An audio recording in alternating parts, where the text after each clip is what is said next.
Hey everyone, New312 here. Thank you guys for clicking on the video.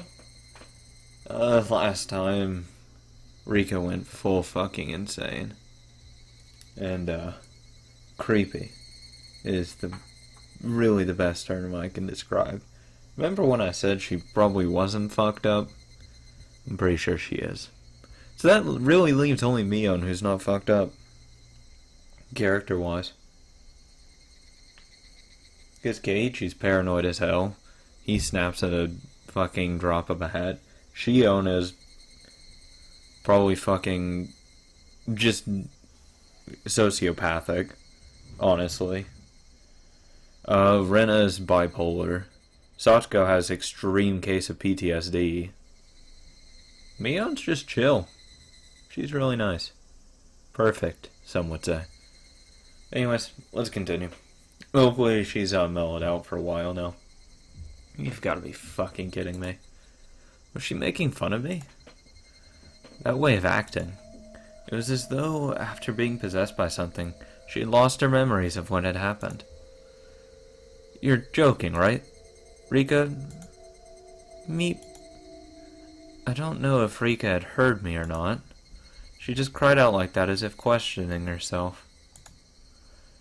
Hey, mister. Rika too. Tea's ready. There's some snacks too, so please come and have some. An old lady, wearing a schmuck, was waving energetically from the entrance of the office. I figured it was going to be like the mayor saying that. Hearing that there were snacks, Rika's expression changed. Yay! A carefree smile. That was a familiar smile. The one that belonged to the embodiment of my ideal daughter. Any hint of that creepy girl that was just there, spouting sinister words, had vanished. She's fucking possessed. She's a fucking demon child. Come on, Rika. Wash your hands first. There aren't any manju here for dirty hands. I'll wash them real good. Me. Rika responded with vigor, running off to the washing station that was along the side of the office. She stopped halfway, turning around to call to me. If Akasaka doesn't hurry up, I'll eat a share of manju too. They're steaming fresh. Uh-huh. People who don't wash their hands aren't allowed to eat any manju. No matter how you looked at it, that was Rika. Those words and the way she said them, no matter how you heard them, they were definitely Rika's. She's fucking insane. I don't trust the fuck out of her. She's a basket case, is what I'm getting from her. Come now, mister. You're the adult here, so you show her how it's done. The old lady urged me to wash my hands. Without any resistance, I lined up beside Rika at the wash station. Splish splash. I stared at Rika, intent on washing her hands properly, like she had probably learned at school. Me? Did I do something wrong? Huh? By wrong, you mean... How I'm washing my hands. I only got 4 gold stickers for it. Oh my god. Oh, don't know. I fucking hated grade school. No. I hated that time period. Well, time period. I just hated grade school. It was I fucking hated it as a kid. It was useless. I didn't learn anything. Though now that I say that, I learned basic stuff. You know, that's semi-important. Like, letters. Words. You know, that kind of shit. How to read. So, you know, it's kind of important. But I don't know. The whole extra stuff to get the kids motivated... I don't know if that actually worked on me. I think I was one of those kids that said, fuck it, I don't care. Though I would have loved to see an instructor or teacher's face if I told him, like, legitimately, fuck it, I don't care. That would be hilarious, now thinking about it. I'm probably bad at washing my hands. You're not doing anything wrong. If you're washing them that carefully, that's more than enough. But it's not Akasaka. If you don't use a brush and clean off the dirt underneath your fingernails, you won't get a gold sticker. Uh-huh. Rika, you're very diligent. That's something to be proud of. Hipa, I was praised by Akasaka. No matter how you looked at it, it was Rika.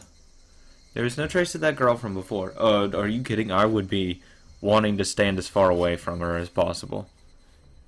Just giving her that sideways glance the entire time. Exactly what was that sinister girl? Rika, what was the meaning of what just happened now? Just now, you told me to go back to Tokyo, didn't you? Don't bring it back up. Did I say that? Oh, silly me. I was at a loss for words. She didn't remember what the girl just now had said. Like I would never believe something as occult as that could happen. Like I would ever believe that Rika could be possessed by that strange girl and say those creepy things. Rika, you definitely said that. Me? Her expression told me that. Despite my saying so, she had no idea. She wasn't playing dumb, she actually didn't know. Exactly, what was that just now? Just as Rika had, I let a look of confusion creep across my face. The two of us, both looking like we had no idea what was going on, must have certainly been a humorous sight to behold. While partaking of tea and snacks, I was shown a propaganda short film shot by the Defense Alliance that highlighted their resistance efforts.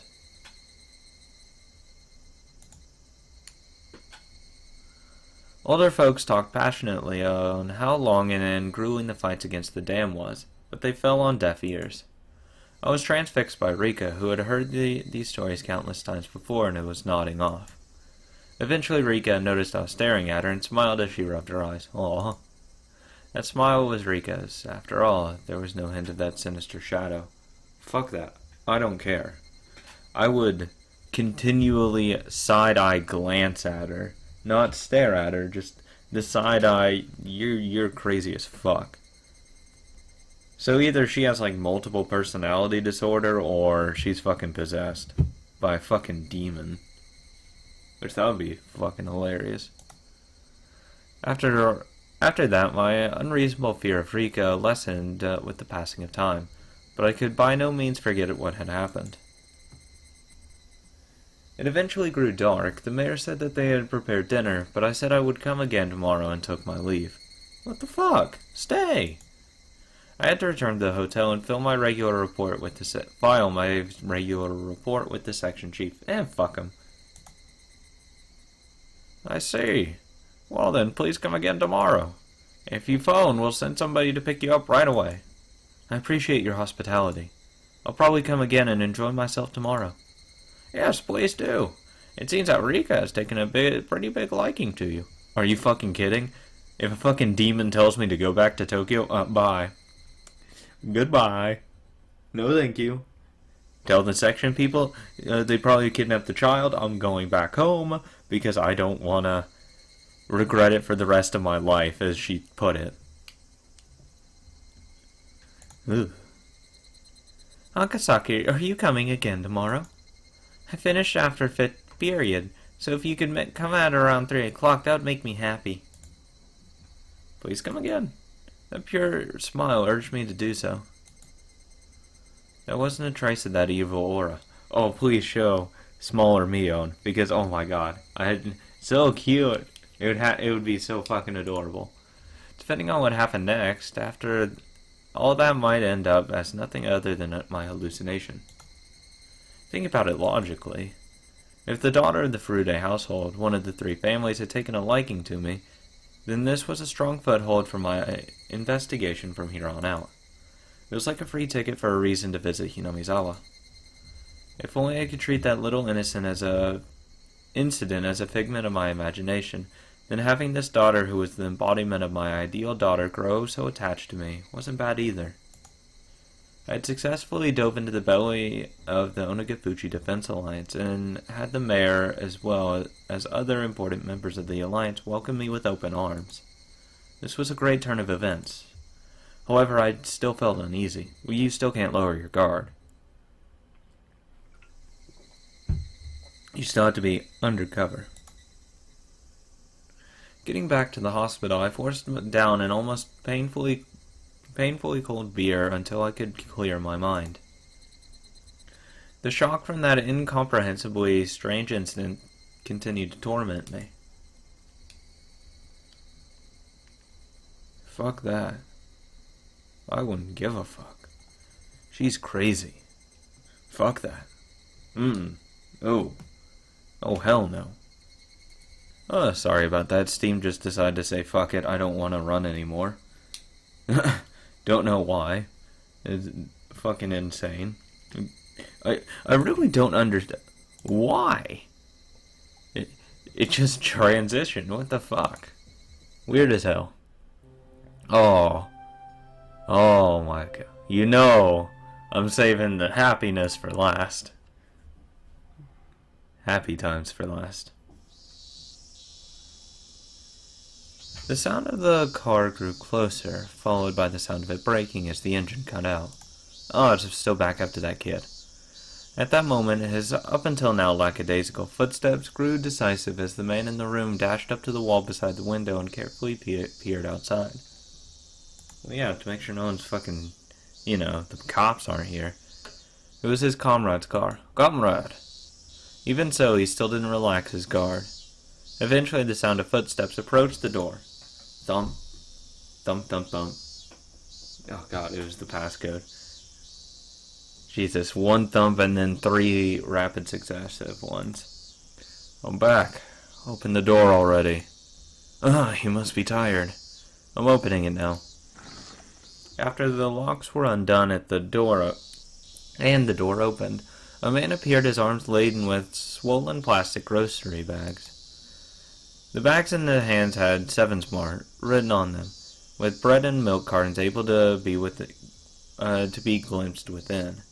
Fucking 7-Eleven. Funding kidnappings. You heard, I broke the first story. They broke it. 7-Eleven is the cause of all of these incidences. The contents of those bags were then spread out over a sheet on the floor. I bought some cup noodles, so go boil some water. Oh, what's the kid doing? He's been sleeping the entire time. Thank God he's not causing any trouble. He did struggle a bit when he was about to shit himself. Jesus, I'll let him crap his pants. It'd suck if it started smelling like an outhouse in here. Yeah, I know. Check the gag every now and then. We don't want it to get loose, so keep it tight. But not so tight that you'd stop breathing. I said I know. Huh? Didn't I ask you to pick up another can of gas for the portable stove? We're out. Yeah, never asked you, idiot. Oh, seriously? Come on, work. Damn it. He rattled the portable stove as he struggled to get it to light. Seeing that, the man who went to buy supplies let out a deep sigh. And with a backwards glance at that sight, began to walk to the corner of the room. The kidnapped boy was sprawled out on a sheet that was spread out on the floor. Boy, you doing okay? Of course the man didn't assume the kid was able to hear that question. That was because the boy's ears were plugged, with his eyes and ears thoroughly covered by packing tape. Jesus! Also, his mouth was gagged with a thin, twisted-up towel. Because of that, the boy was unable to close his mouth properly, his cheeks sticky with his own saliva. Jesus fucking Christ, calm down, people. Even if the kid could scream, you're probably in a remote area and just fucking slap the shit out of him and say, shut up. The more you scream, the more I'm gonna beat the shit out of you. He ain't gonna scream. If he memorizes it, well, yeah, that's probably a good idea to cover his eyes. So he doesn't memorize your face, and doesn't memorize your voice either. That makes sense. Of course, that wasn't the only reason. Both his arms were tied tightly behind his back with a leather belt. You seem to be doing okay. At least you're not gonna die. If your grandpa wanted to play tough, we might have had to lop off an ear. It'd be great if we didn't have that. If the main family says we do, though, tough luck. I can't even imagine what kind of cruel things they could have us do. The family says not one scratch. What? Oh god, I fucking hate all these fucking, I hate fucking doing this. Scratch on them though. So it seems to be going well for the time being. The minister is discreetly withdrawing the dam project. The Inomizawa Dam is indefinitely postponed. Wonder when we're letting the boy go. I just want to be done with this already. The main family seem to be gauging the timing. I don't know when it'll be, but probably soon. Isn't that great, son? Oh, great. Son, kid. You'll be let go real soon.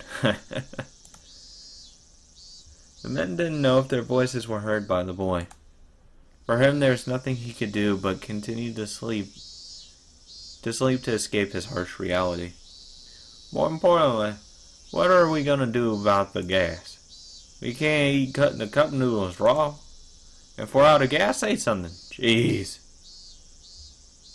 I fucking hate the broken fucking English.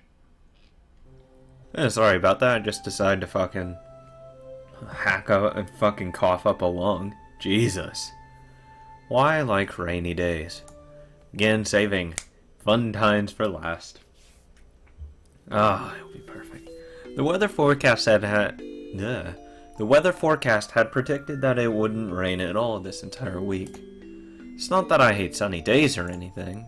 When every day is the same, unchanging, sunny weather, however, nobody would long for a rain cloud or two. If it's simple, clear skies for a week, a month, a year, anyone would long for a rain cloud or two. The weather specialist said they had carefully scrutinized a large quantity of past data, so it wouldn't be so likely for the forecast to be wrong. I knew as much. But even then, there was occasionally a day where I was hoping that it would be wrong, as I stared up in the clear blue sky. Was I being mischievous in hoping so? Oh. Wait, what? It wouldn't be likely for them to be wrong. I think I said it would be likely they'd be wrong. Okay, I was gonna say that kind of sound that was a little fucked up of me. Whoops. Was I being mischievous in hoping so? I waited and waited, feeling almost suffocated by the boring blue sky, undisturbed by a single cloud. Oh my god, the fucking creepiest sky is whenever there's no clouds in the sky. It's so unnatural looking to me. Because I'm so used to just fucking a cloud in the sky, that when I can look up in the sky all around me, that it's just blue. Just a fucking landscape of blue. It's crazy. If you could die from that suffocating feeling, then the population of Earth probably wouldn't have increased to this point. In other words, the only person who was being suffocated by this was me. And so, I welcomed the summer evenings where not even the weather forecast could predict a sudden shower. If I were to explain it like this, would you understand a bit more about how I feel? Oh, hey look, it's back to Keiichi's place. We just broke into an empty home. Let's say that tonight's dinner was going to be curry rice. But when you're called down to the dinner table, what was waiting for you instead was an eggplant and bell pepper stir fry. I'd rather have the curry rice. This is just on your mother's whim, by the way. I would be delighted by such whimsy. Not really. I mean, maybe if you liked eggplant and bell pepper stir fry. I can't really stand eggplant. So I'd rather just have the curry rice. Well, I mean, sometimes spontaneity is good. But sometimes you can take it too far. Because that's what I like about Mion. Sometimes she's random. It adds a little, hint of excitement, I guess you could say. But there's also her serious side. The side she hides from most people, her little cute side, and that's fucking adorable. Fuck me. Oh, adorable. Too fucking adorable. I don't really like eggplants or bell peppers, but still, I would be delighted. What? No, you wouldn't, because you wouldn't like it. The fact that the... the fact that the...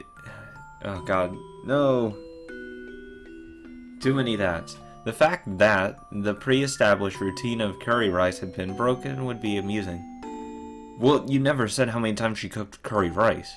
You said once. You never said if it was more than once. What if it was a special occasion? What the fuck? Dude, don't fucking pull shit on me. Though, now that I said that, it's gonna probably be like, you know, just this, like, huge tradition where everyone always eats it. You know, like, yeah, well, what the fuck ever. My point stands. He never specifically said that they always eat that.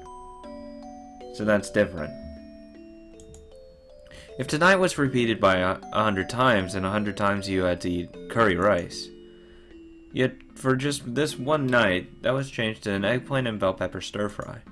There's no way you can enjoy that chance happening.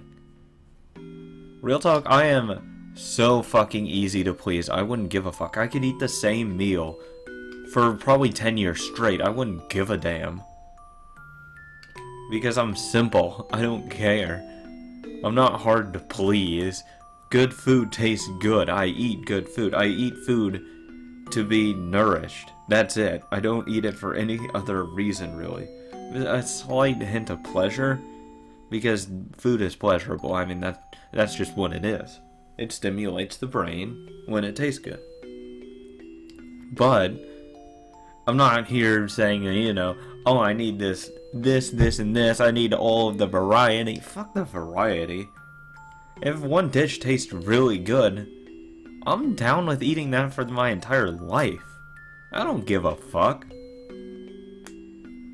I mean, that's just how I work.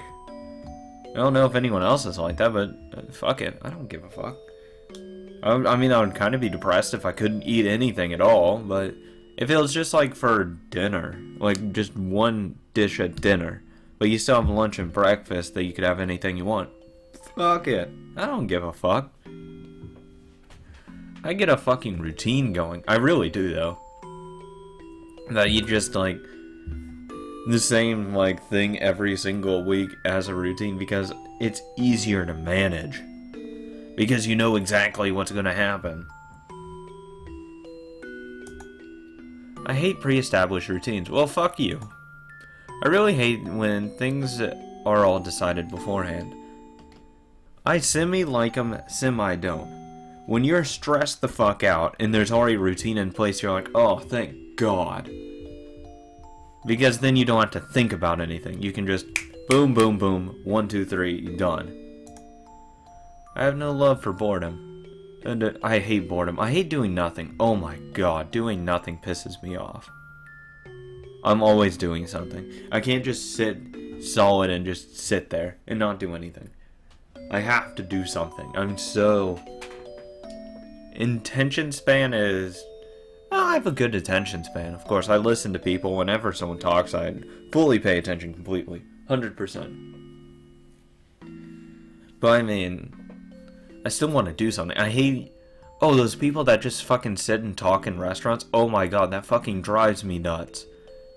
Because we can be doing something. I mean... We've sat here for 20 minutes after we ate. And we're not doing anything. What are we doing? That pisses me off. Because we can do something else. Let's go to a park, go to a museum, go to a movie. Anything. Anything at all. Except sit here and not do anything. It's a waste of time. Time is finite. Everything is infinite, basically. Well, not infinite. But time is an exact number. You can't get more of it yet. Oh my God, I would trade anything for immortality. Fuck me. I would trade anything. Wouldn't care. 100% always worth it. There's not a situation where it's not worth it. Besides, like, you know, trade your life for immortality. Fuck you. No. I mean, if I could still read... Okay. If I can retain 75% of my body, I would do it. Because I don't want to say 50, because then they'll just like take me like straight down the middle or whatever and say, there's your 50%. Nah, fuck that. Either no bodily mutilation, or up to 75% of my body is left intact. Can affect the head or major organs. Crucial to my survival, obviously. But I mean, the ability to live forever, it would be so worth it. If someone bottled that, you could charge whatever you wanted. It wouldn't matter. You could charge easily over $100 trillion. It would be worth it. Because you have unlimited time to make that money back. It is worth it. No price would be too steep, dollar-wise. I would pay anything. Get my hands on any one and do whatever I felt like it. I'm immortal. It'd be amazing. God, it would be the fucking best. Live forever. Either that or control time. In the sense that I can stop time, fast forward time, and then, like, you know, slow down time as well. And given the rule that I don't age. Like, the time I can affect my own aging through my manipulation, like stop my aging process, but the rest of the time still moves. That would be the only exception for that, because that would be still fun as hell. Freeze time, just go walk into a fucking bank, hack into the system that they already are logged into, transfer all the money out to a third account. Well, not to an account, like, just fucking dispense the money, fuck it. ATMs, hack into ATMs, dispense all their money. I mean, just do that. You just get as much money as you fucking want. Rob people in the streets. You don't give a fuck. Just walk down a crowded city of New York. Freeze time. Just start picking out people's wallets. Taking all their money and credit cards. And just keep walking and leaving. It would be so easy. It would be the best. Oh, even better is trading people's credit cards. Oh my god, that would be really fucked up. Just start trading people's credit cards at random. Oh my god. Fuck with everyone's life. Oh, that would be... yes, P.S. I wouldn't be using this for good stuff. Because what good stuff can help with time stopping? Besides, you know, like school shooters or fires. I don't give a fuck about that. That's not my place to solve that shit. Nah. Save that up for the people that are hired for that. I ain't getting paid for stopping time and saving those people. I'd only get fame. But then I can translate that fame into other areas of expertise. Either way. Those are the two greatest superpowers that you could ever have. Fuck super strength or flying. You still can die. If you can stop time, once someone pulls up a gun next to you, you stop time instantly. Then it doesn't matter. It won't matter, even if they shoot you. If you're able to stop time in fucking time. But like, if the bullets, like, even like, if it just pierced your skin, you can still freeze time. And quickly being very subjective, it, like, you know, make sure the bullet hasn't hit anything important. Either way, it would work out. You'd be fun. It would be the best. I always get my hopes up that something today will be different from yesterday, no matter how trivial. It's been decided that this entire week, starting today, was going to be clear skies. The weather forecast decided upon it, so the god of weather must also feel obliged to do so. But who's to say that a rain cloud might not just show up one day on a whim? It's something that nobody can say for sure, but because that thought remains in this world, a creature such as myself can continue living without being suffocated. Tomorrow will probably be a hot and clear day. Yeah, they forgot a B there. However, I'm the only one that knows that predetermined fate, even with but a slim 1% chance, sometimes changes. Hoping for that 1%, I hung up upside down weather charms on my sunlit eavesdroths. Eavesdroths? Sure. In the end, I spend my days waiting for those unexpected things in life to happen. Okay, who's this fucking weird-ass person? I pondered why I was hoping for it. Why was I hoping for a rain cloud?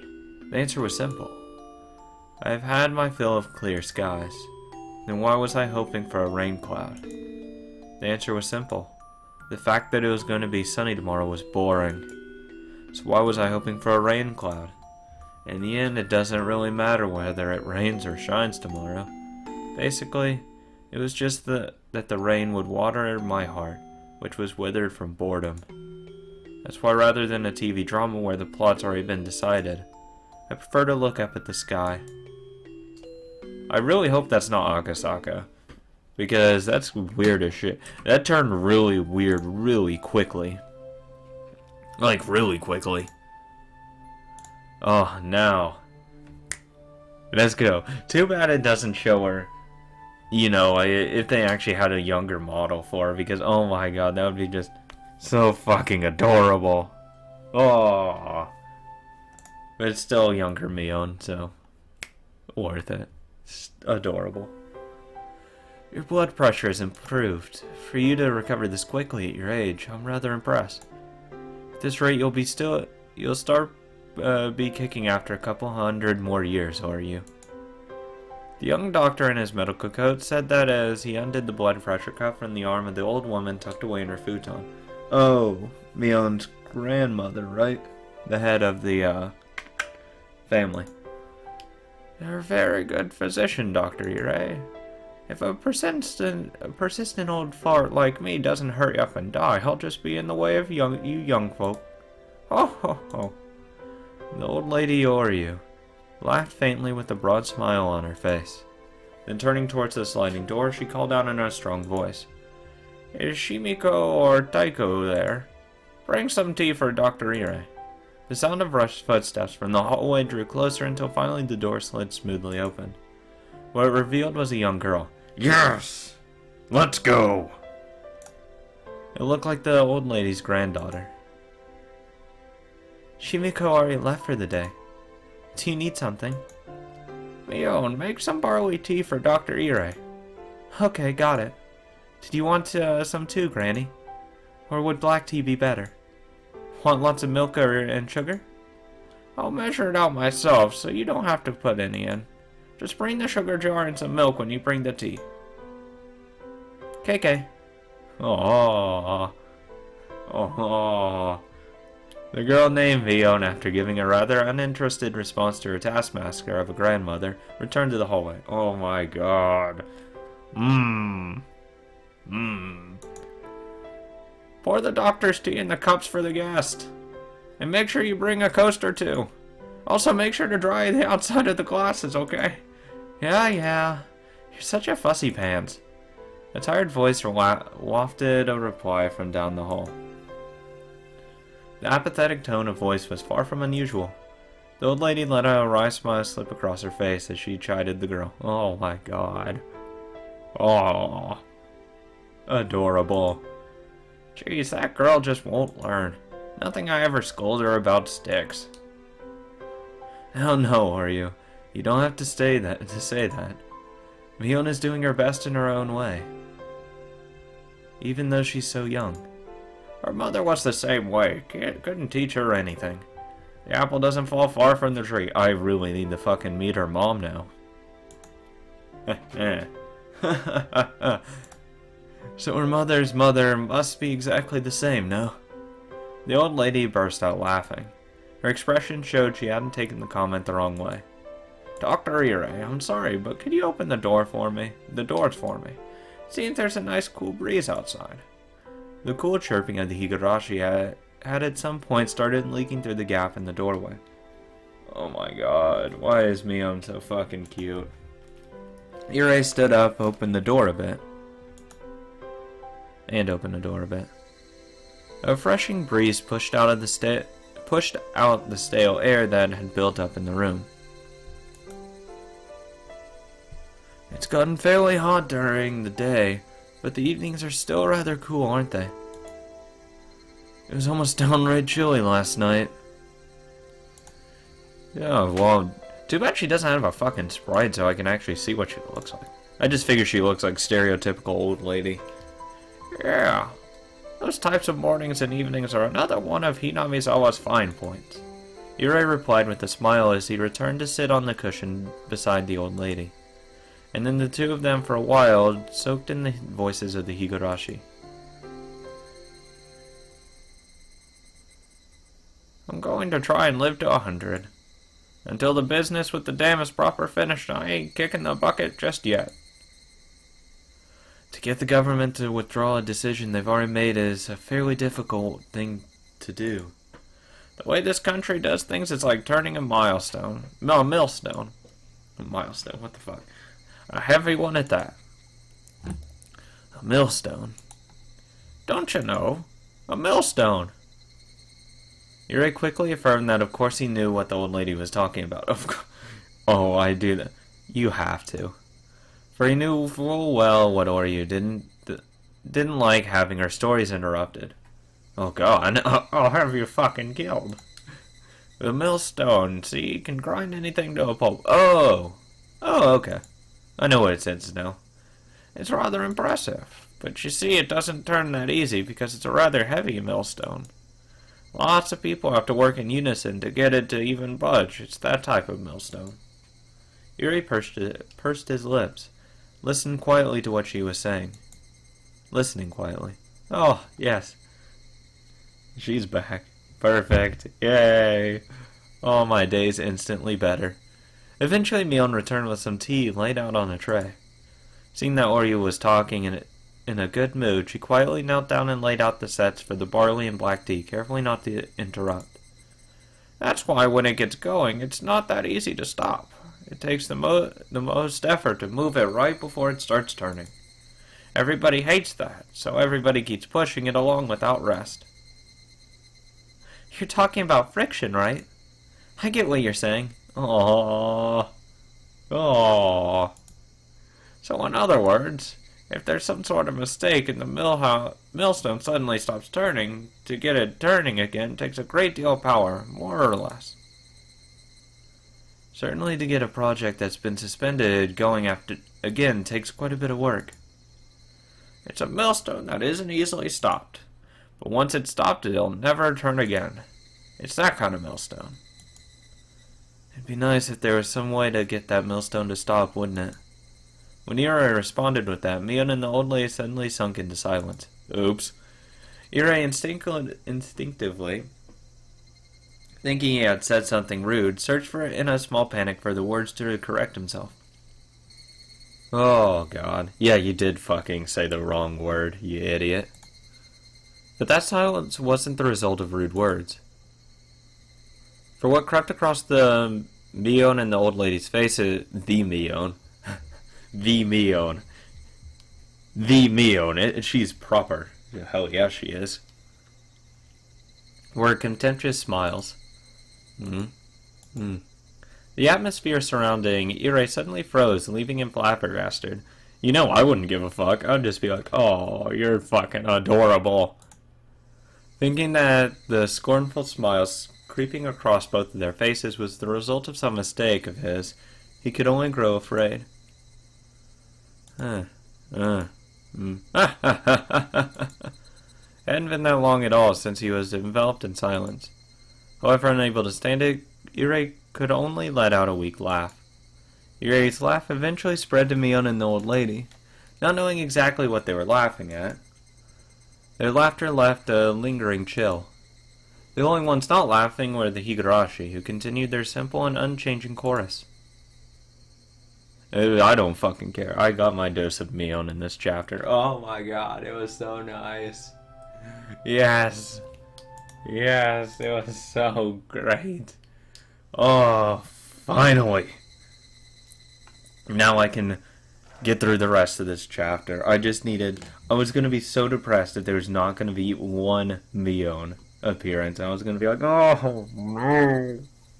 I would have been so sad. Anyways, might as well save and then continue onward, forward into the story of Rika being fucking insane or possessed, one or the other.